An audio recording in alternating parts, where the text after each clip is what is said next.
E agora a gente vai começar nos grupos. São 6 grupos, tá? 6 grupos.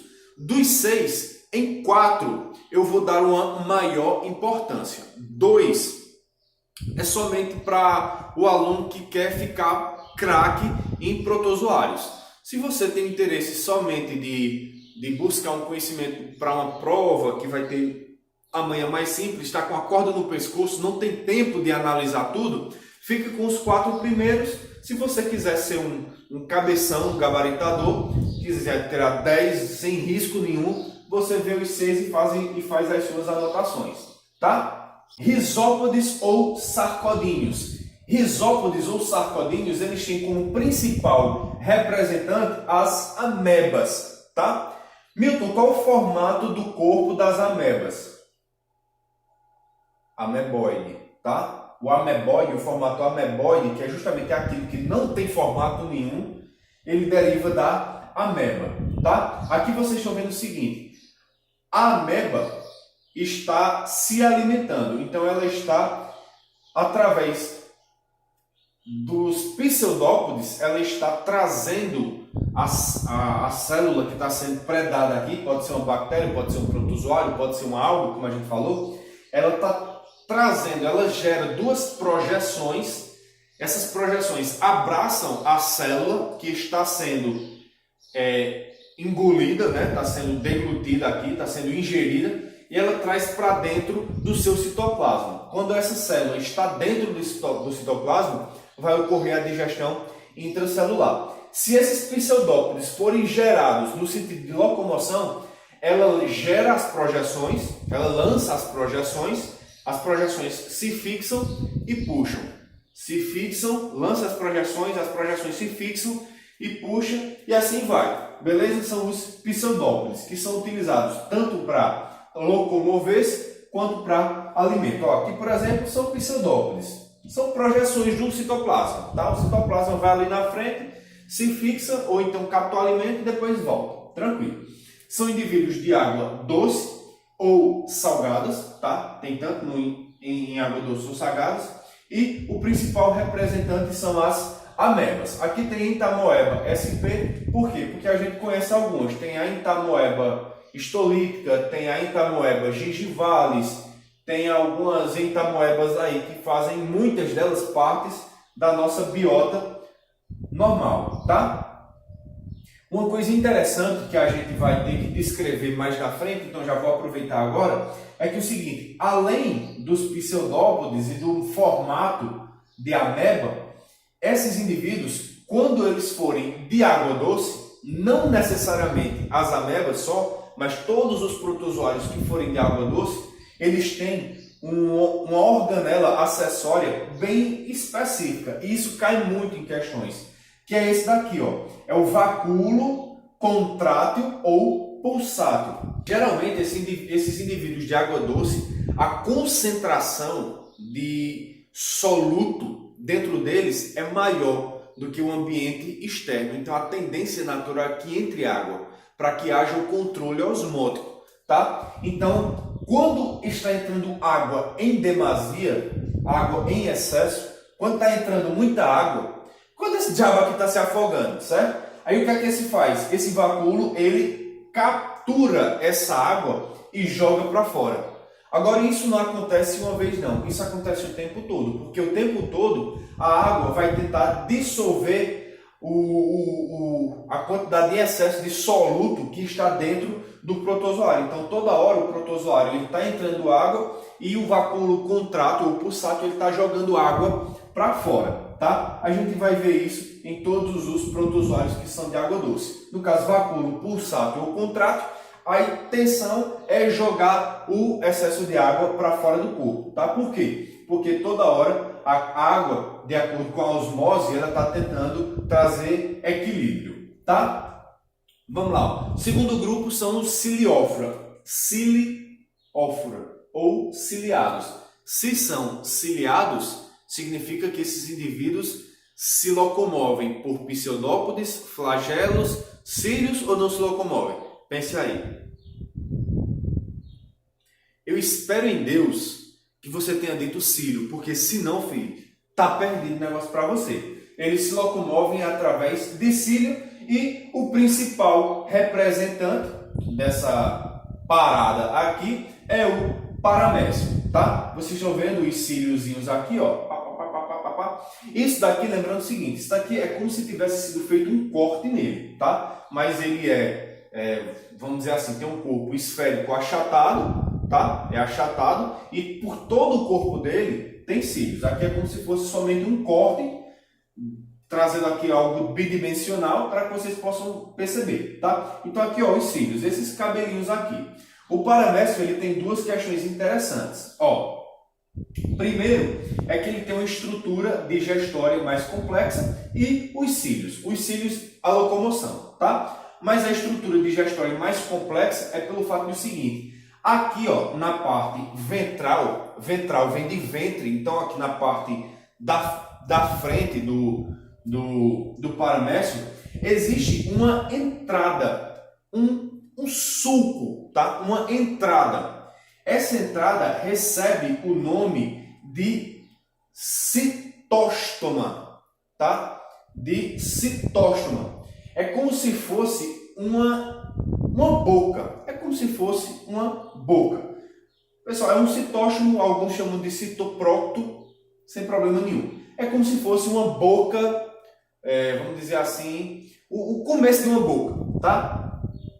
É, como se fosse o começo de uma boca. Uma boca rudimentar, vamos dizer assim. Através dessa boca rudimentar, do citoprocto, os cílios vão empurrando o alimento para dentro desse suco, tá? No final desse suco, aqui, ó, aqui tem a entrada, tá? O citoprocto. Aqui, no final do citoprocto, há a formação de vacúolos alimentares. O alimento vai entrando, é como se ele fosse entrando numa bolsa. Quando essa bolsa está cheia, o organismo fecha essa bolsa, como se estivesse passando um zíper, e libera no organismo, aqui, ó, um vacúolo alimentar. Esse vacúolo alimentar, ele vai se encontrar com organelas digestórias chamadas enzimas. E vai daí ocorrer a digestão do alimento.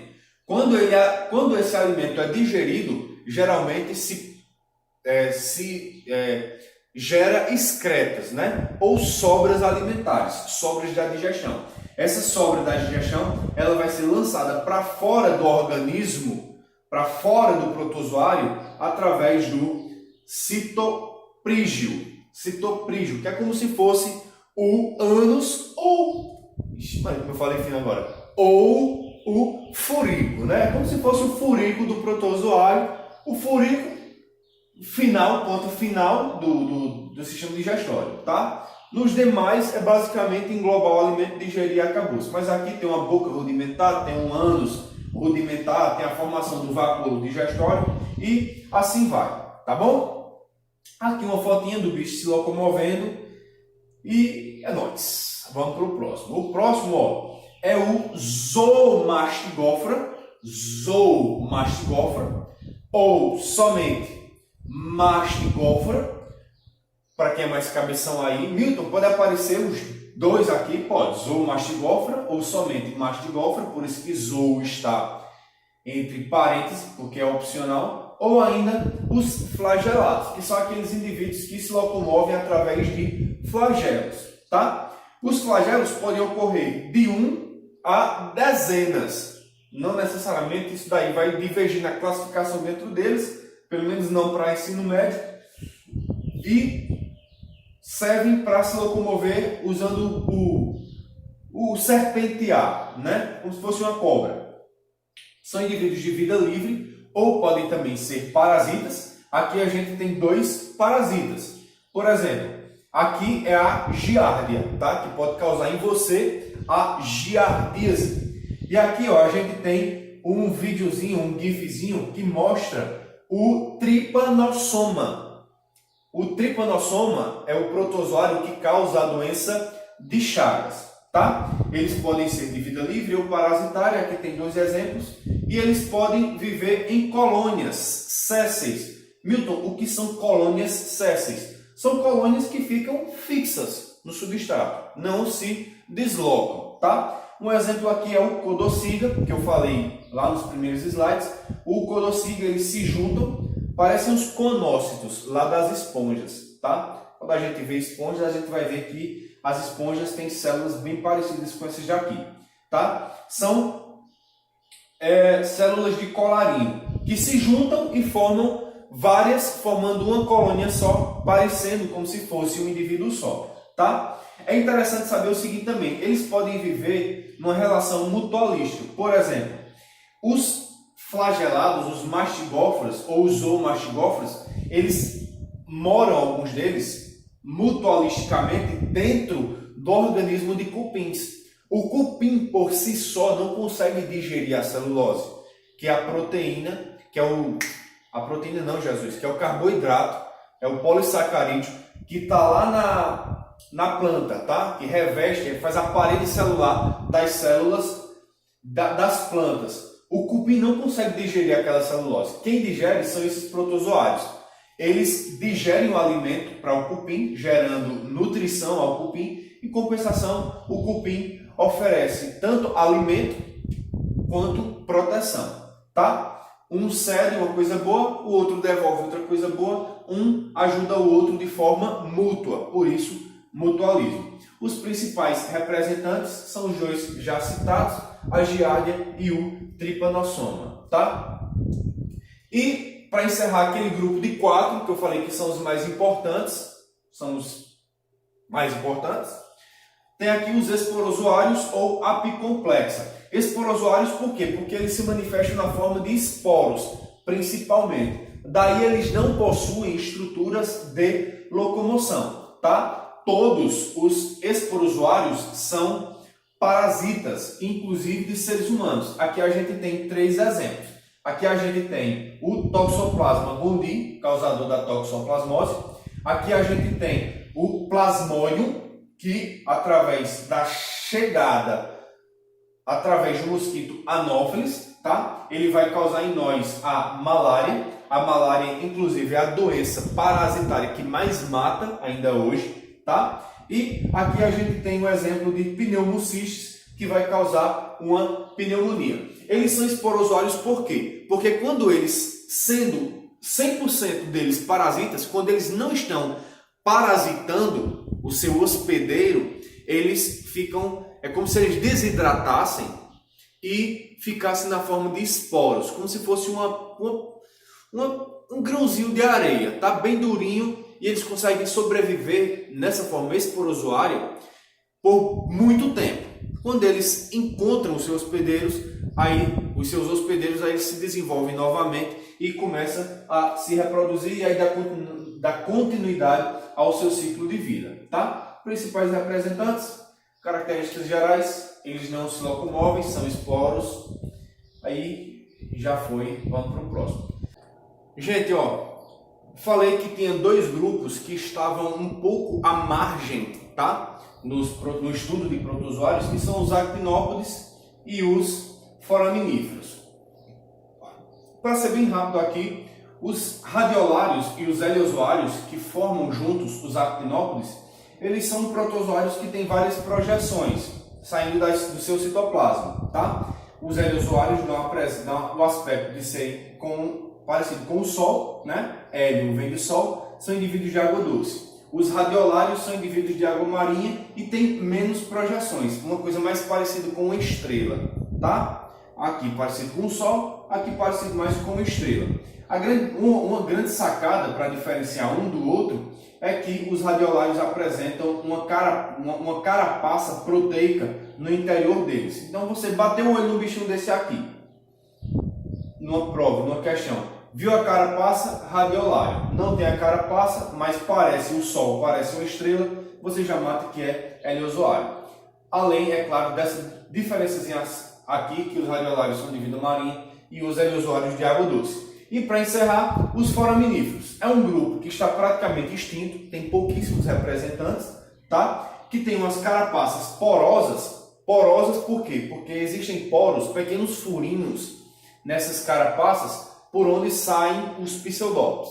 pseudópodes, tá? Se locomovem por pseudópodes. As carapaças porosas podem ser de carbonato, sílica, podem ser de quitina, estrôncio ainda podem ser de areia, tá? São de vida marinha, os que ainda existem são de vida marinha, formam o zooplâncton e grande parte deles estão extintos. Tá aqui a parte de petróleo pelo fato do seguinte, esses animais, esses protozoários, os que foram morrendo, os que concluíram o seu ciclo vital, essa carapaça, ela permanece e vai se depositando, tá? Vai sedimentando. Então, sedimento, onde existe petróleo, geralmente há um indicador da presença de foraminíferos. Então, quando você acha carapaças de foraminíferos, você pode estar encontrando ali uma fonte de petróleo, tá? Gente, nessa videoaula sobre protozoários,